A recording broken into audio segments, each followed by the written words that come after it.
안녕하십니까. 한의학총강 55번째 시간입니다. 오랜만에 영상을 올리는데 너무 바쁩니다. 너무. 다른 데는 모르겠는데 저희는 여름이 성수기거든요. 그래서 5월, 6월부터 좀 올라오기 시작하고, 그래서 정신도 없고 체력적으로나 물리적 시간 자체도 아예 영상을 찍을 시간도 없고 컨디션도 막 좋진 않죠. 일을 많이 하다 보면. 그죠?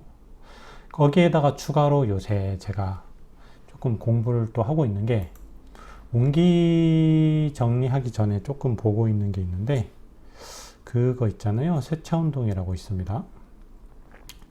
세차운동이라고 해서 별자리 관련해서 조금 정리를 하고 있는데, 이것도 좀 오래 걸리는 것 같아요. 근데 이것도 한번 해서 정리해서 올릴 거고, 어떤 분이 아주 강의에 대해서 칭찬을 많이 해주시면서, 그런데 글씨를 너무 못 쓴다. 저 글씨는 펜으로 쓰면 되게 잘 쓰거든요. 연필이나 이런 걸로 쓰면. 근데 이거는 타블릿은 진짜 적응이 안 돼요. 이거 또박또박 써보면 이 정도까지 나오거든.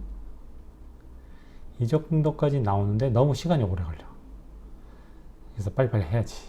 목소리 들으면서 대충대충 판단하세요. 글씨는. 아시겠습니까?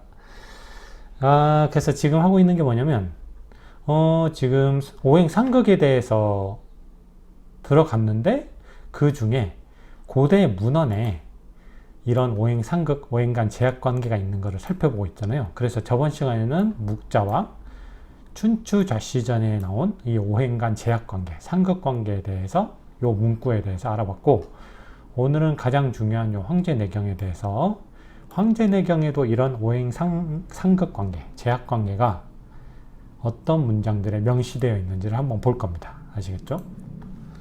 오늘은 요 황제내경까지만 하고 끝낼 거예요. 그래서 보시면은 일단은 상극 관계에 대해서 매우 소박하게 인식을 했다는데, 일단은 단어를 볼게요.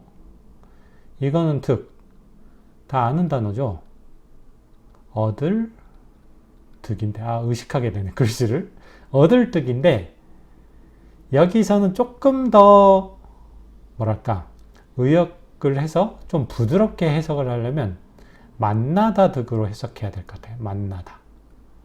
만나다 득으로 해석을 하면 됩니다. 그리고 쭉 보면은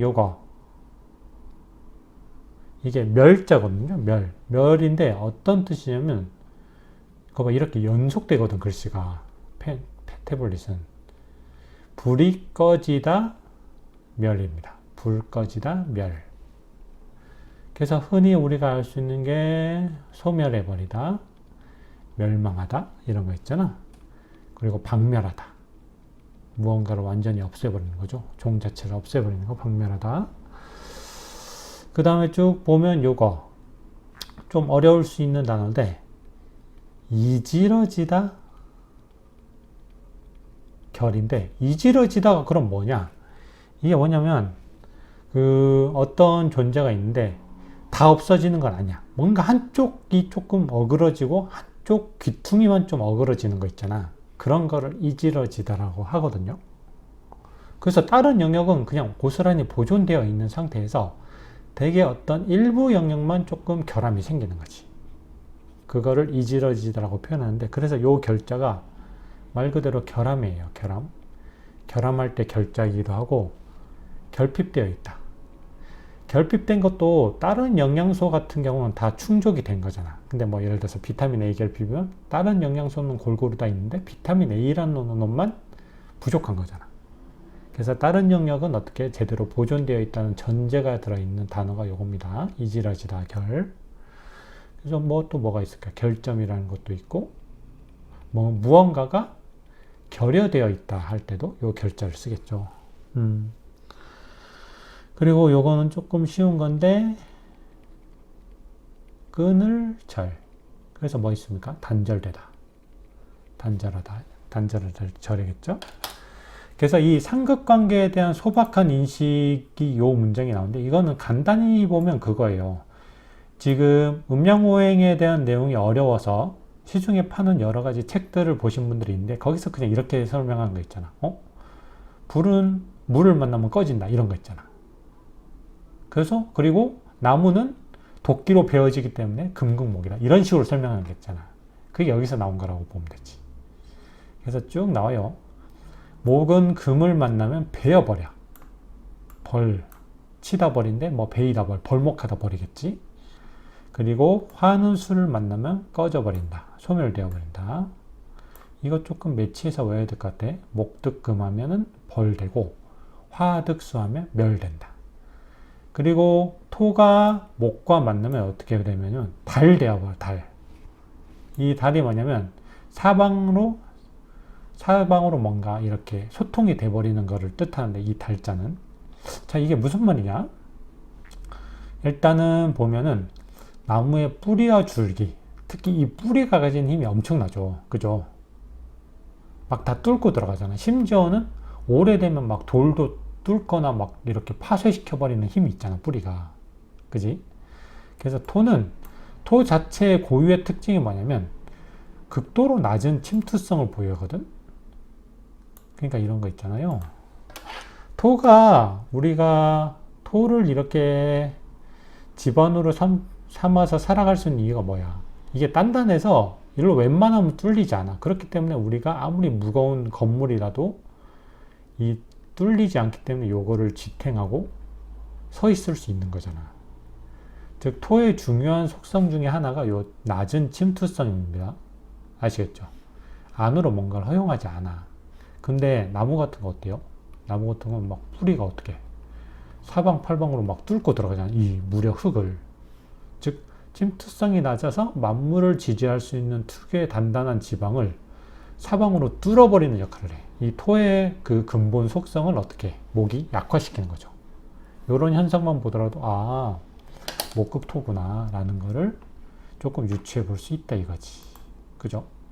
그 다음에 금이 화를 만나면 어떻게 돼? 이질러지는데, 이거는 그거 있잖아. 금속 중에 불을 확 갖다 대면 그 불 갖다 대면 보면 막 녹아버리잖아. 그거를 연상하면 되겠죠. 그 다음에 수가 토를 만나면 단절되어 버린다는데, 이거는 그거지. 수는 고유의 특성이 있어요. 뭐 하행성 흐름, 아래쪽으로 무조건 가려고 해. 그지? 모든 걸 뚫고. 그러면서 연속적인 그런 흐름이 있잖아. 물 특유의. 근데 이게 토를 만나면 끊기게 된다. 그래서 우리가 아까 지반을 설명했는데, 사실 이렇게 바다도 사실 밑에 지반이 있는 거잖아. 단단한 지반이. 물이 아무리 흘러들어도 어떻게 됩니까? 이 바닥은 굳건하죠. 굳건하기 때문에 이 물을 이렇게 바다에 저장해 놓을 수 있는 거잖아. 그래서 목과 약간 다르지. 수가 모든 걸 다 뚫고 아래로 흘러내려가긴 하는데 결국 토라는 그릇에 이렇게 모이거든. 이거를 뚫고 들어가지 못한단 말이야. 그치? 그래서 이게 약간 목하고 다른 점이고, 이게 토가 수를 약간 극하는 어떤 소박한 그런 현상에 해당이 되겠죠. 그래서 제가 볼 때 이거는 목득금하면 벌되고, 화득수하면 멸, 토득목하면 달, 금득화하면 결, 수득토하면 절, 이런 식으로 시험에 나올 수도 있기 때문에 이 단어들도 조금 외워두는 게 좋아. 왜냐면 이 내용 자체는 되게 쉽거든. 그죠? 그 다음으로 넘어옵니다. 일단 이런 소박한 인식도 무려 황제내경에 등장을 했다. 그리고 또 황제내경이니까 의학적인 내용이 당연히 들어가 있죠. 오장간의 삼각관계도 여기 들어가는데 어떤 게 있는지 볼까요? 보시면은 단 하나만 볼게. 쉬운 단어인데 이거 은근 해석하기가 까다로울 수 있는 단어거든. 이거 주인할 때 주잖아. 그래서 뭔가를 주관하다, 주거든. 그래서 주인보다는 주체하다, 뭔가를 주도적으로 끌고 나가다라는 뜻으로 이걸 보면 돼요. 그래서 이걸 해석하면은 일단은 심이라는 거는 맥과 합한데, 즉 심은 구조적으로 맥과 매우 밀접하게 연계됩니다. 이건 뭐 아시겠죠? 심장에서 모든 혈관이 이렇게 뻗어나간다고 보면 되잖아. 그지? 그런데 이러한 심의 영향력을 좌지우지할 수 있는 주체는 따로 있어. 뭐냐면 심을 주관하는 놈은 신이야. 근데 둘의 관계를 보면, 오행적 관계를 보면, 시는 수고, 심은 화기 때문에 어떻게 돼요? 수국화의 관계가 있지. 즉, 심의 영향을 좌지우지할 수 있는 주체는 심을 극하는 신이 되고, 수극화가 됩니다. 그리고, 폐는 또한 구조적으로 뭐랑 밀접하게 연결돼? 피모와 밀접하게 연계되지. 근데 이러한 폐의 영향력을 좌지우지할 수 있는 주체는 마찬가지로 뭐? 폐는 금, 심은 뭡니까? 화. 즉 주가 심이 되는 거야. 즉 심이 폐를 주도하는 거지. 그래서 폐를 극하는 심이 폐의 영향력을 좌지우지할 수 있는 주체가 되는 거지. 기타 간, 비, 신도 마찬가지입니다. 모든 오장도 이와 마찬가지의 관계에 놓이게 된다. 그래서 결국 이거예요. 여기서 주는 어떤 뜻이야? 여기서 주는 결국 상외라고 했는데, 이 외가 뭐냐면 그겁니다. 이 외의 뜻은 왜 안 되지? 두려워할 외야. 그래서 우리가 흔히 두려워할 만한, 경탄할 만한 존재 두 개가 동시에 나타나면 경외감이 든다고 하잖아. 경탄하면서 두려워할 만한 존재거든. 너무 뛰어나서. 이때 이 외입니다. 그래서 이건 결국 두려워하다예요. 그래서 이거는 설명을 굳이 드리면은, 심과 신의 관계에서 드리면은, 일단은 수극화니까 어떤 관계가 있어? 신이 심을 극하겠지. 근데 이거를 주체와 객체를 바꿔서 이런 식으로 표현하는 거야. 심은 신을 두려워한다고 표현하기도 하고, 이렇게 쓰기도 하는 거지. 좀 느낌이 오십니까? 이런 식으로 주체를 바꿔서 쓰면 될 것 같아. 주는 여기로 소속된다고 보면 되겠죠? 아시겠죠? 결국 여기서 문제를 낼 수 있는 건 이 주의 뜻이 뭐냐? 두려워하다라는 뜻이야. 두려워하다는 뜻이고, 어떻게 보면 상극하고 상통한다 이거지. 아시겠죠? 그 다음 3번, 4번까지 볼게요. 자, 3, 4, 5번까지 볼게요. 사시간 상극관계가 또 있거든. 사시지 승인데, 이거는 하나씩 건너서 춘하, 장하, 추동으로 가잖아. 시간적 순서로. 그지? 그래서 여기서 승자도 뭐겠어요? 이기다 승인데, 여기서 승도 뭐겠어? 극하다 극으로 보면 되겠지. 추는 장하를 극하고 하나 건너서, 장하는 겨울을 극하고, 겨울은 하나 건너서 여름을 극하고, 여름은 가을을 극하고, 뭐 이런 식으로 되는 거야. 아시겠죠? 이건 그냥 이 문장 자체만 외워주세요. 이거를 사시지승이라고 해서 퉁쳐서 외워두면 되지. 그렇게 중요한 건 아닙니다. 제가 볼 때는 이거를 나중에 자세히 설명할 건데, 이 파트가 되게 중요해. 오행간 질병의 전이 법칙이 오행 상극이거든. 단어를 먼저 볼게요.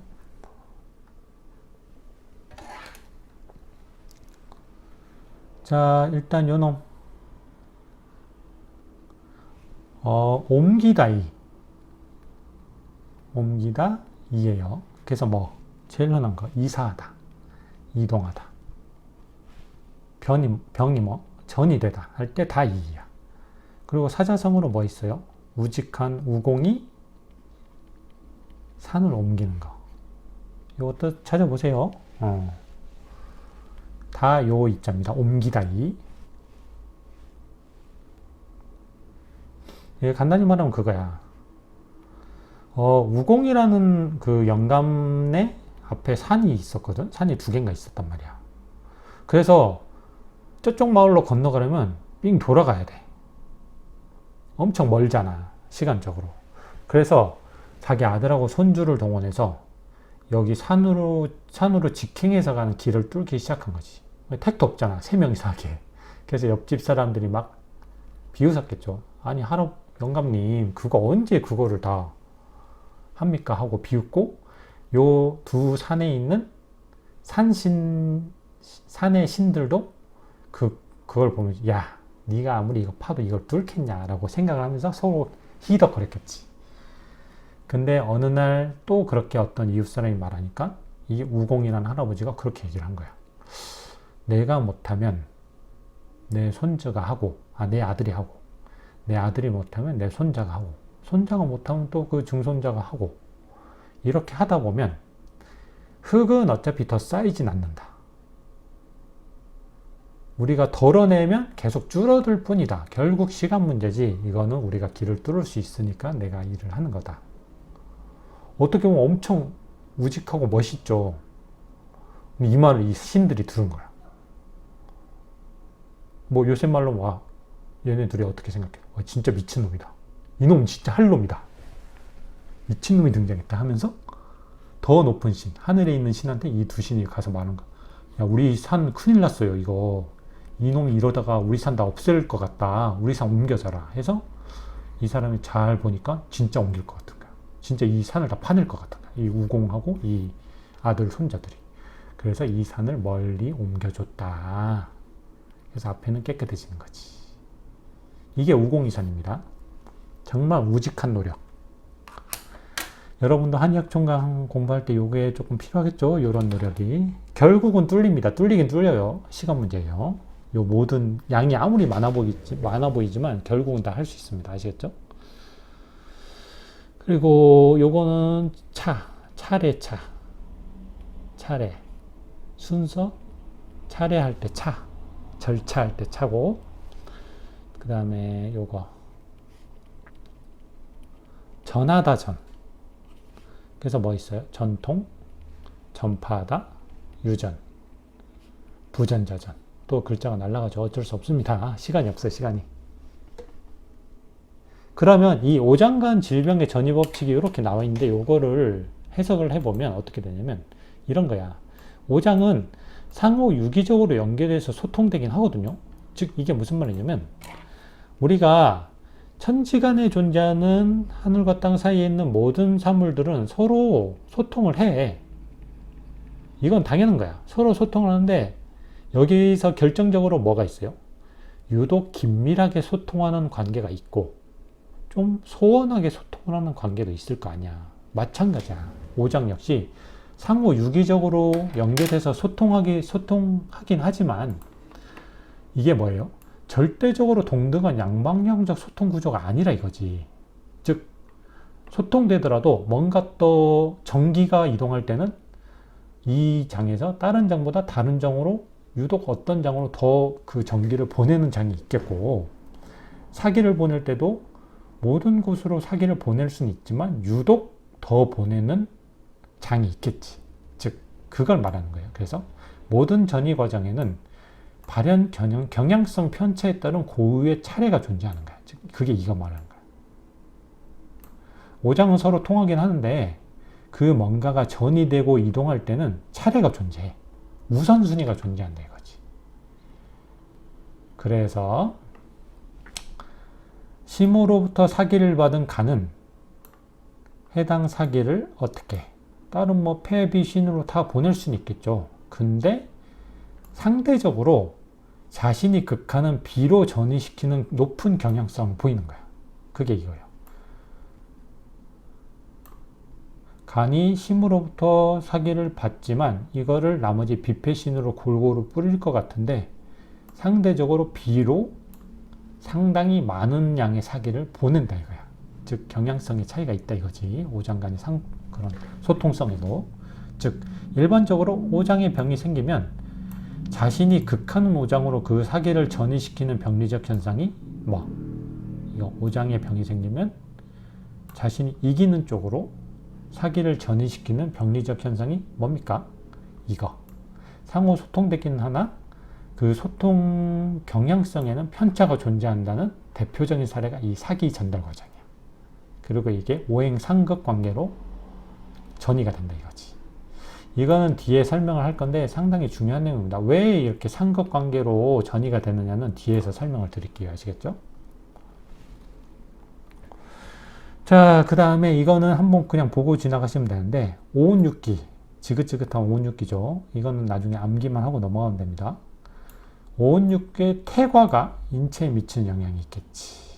어떤 기운이 태과해버리면 특정 장부를 억누를 거 아니에요. 그게 요거 나오는데, 그래서 이 세자가 나오면 다 뭔가 거대한 기운, 단순히 날씨 이런 게 아니고 그냥 오운육기라고 보시면 돼요. 즉 쇠목태과야. 이거는 모근이 퇴과하면 어떻게 되겠어요? 지구상에 풍기가 강하게 유행하겠지. 그러면 풍은 뭐예요? 목이잖아. 목에 의해 극을 받는 비토가 사기의 영향을 강하게 받겠지. 그래서 비토가 사기의 영향을 받는단 말이야. 그러면 비토가 뭔가 약해지기 때문에 주로 어떤 병이 유행하느냐? 유행병이 나타나는데 돌림병이 손설, 식감, 손설이라든가 식감, 식사량 감소 등의 어떤 비가 허해진 관련 증상들이 주로 나타나게 된다는 거지. 오운육기적 내용이죠, 이거는. 이거는 그래서 마지막에 하나만 짚어드리고 갈게. 그럼 이 손설이 뭐냐면, 이게 잘 안 쓰이는 단어긴 한데, 저녁밥 손이거든? 설은 새어 나오다. 설이야. 그러니까 이거 새어 나오다는 건 뭔가가 일단은 막고 있다는 전제를 하고 있는 거야. 뭔가가 열심히 틀어막고 있는데, 그거를 어떻게 하고 있어? 안에서 꾸역꾸역 새어 나오는 거야. 학문 생각하시면 됩니다. 괄약근으로 조이고 있는데, 이거를 비집고 나오려는 힘도 설이에요. 그 힘이 설인 거야. 아시겠어요? 그래서 새어 나오다니까 누설되다, 배설하다 이런 게 있겠지. 그래서 이 손설은 뭐냐면, 헷갈리지 마세요. 손설은 뭐냐면 가끔 몸이 안 좋을 때 뭐가 나오는 변을 봤는데 먹은 음식이 그대로 나오는 경우가 있어. 당연히 줄줄줄 흐르는 식으로 나오겠죠. 그러니까 설사는 뭐야? 소화는 됐는데 그냥 물개 나오는 것도 다 설사거든. 그냥 물개 펑 하면서 터지면서 나오는 게 다 설사야. 근데 그 와중에 들어간 음식 자체가 소화가 안 되고 그대로 나와. 그럼 이거는 손설인 거지. 그래서 어떻게 돼요? 관계가 이렇게 되는 거지. 손설은 설사에 포함이 되는 거야. 설사의 일종인데, 그 와중에 특히 음식이 소화가 안 돼서 그대로 나오는 거를 손설이라고 하는 거지. 그래서 비가 허해지니까 소화를 못 시키는 거야. 아시겠죠? 이 설사할 때 사는 이거거든요. 간단히 찾아보세요. 이거는 쏘들사야, 쏘들사. 우리 일사천리할 때, 요 사도 이거거든요. 쏟아버린 사. 이거는 뭐냐면, 강물이 한번 쏟아져 버리면 천리를 간다는 거지. 아시겠어요? 그래서 이 어원으로 보면은, 설사가 뭐냐면, 지금 뭐랑 뭐가 결부돼 있어? 새어나오다 설과 확 쏟아버리다 사가 결부되어 있는 단어잖아. 그래서 이거는 그거예요. 뭔가 계속 새어나오고 쏟아져 한 방에 나오기 때문에 우리가 설사할 때 어떻게 돼? 흔히 좀 정상적인 변을 볼 때는 화장실에 앉아 있으면서 좀 길게 힘을 주면서 쭉 해서 가래떡 같은 똥이 나오죠. 지금 식사 중인 분은 죄송합니다. 그런데 설사는 어떻게 해요? 급해서 급하게 달려가서 바지를 내리고 화장실에 앉자마자 펑 하면서 한 방에 다 쏟아 나오지. 그래서 이게 사를 의미하는 거잖아. 그리고 참을 수 없을 정도이기 때문에 요 새어나오다라는 단어가 결부가 된 거지. 그래서 강력한 변이를 느끼고 참을 수 없을 정도 새어나올 것 같은 변이를 느끼기 때문에 액체성이고, 이거 쏟아져 나오기 때문에 되게 단시간에 보는 거예요. 아시겠죠? 이게 설사랑 관련된 내용입니다. 그래서 오늘은 그 문헌 중에 황제내경에 대해서 정리를 끝낼 거고, 그 다음에는 뭘 할 거냐면, 다음 시간에는 이 상급관계가 왜 상생만이 아니라 왜 상급관계도 필요하냐, 이게 오행제화인데 요거에 대해서 썰을 한번 풀어볼게요. 아시겠죠? 오늘 간만에 강의 들어주셔서 감사합니다.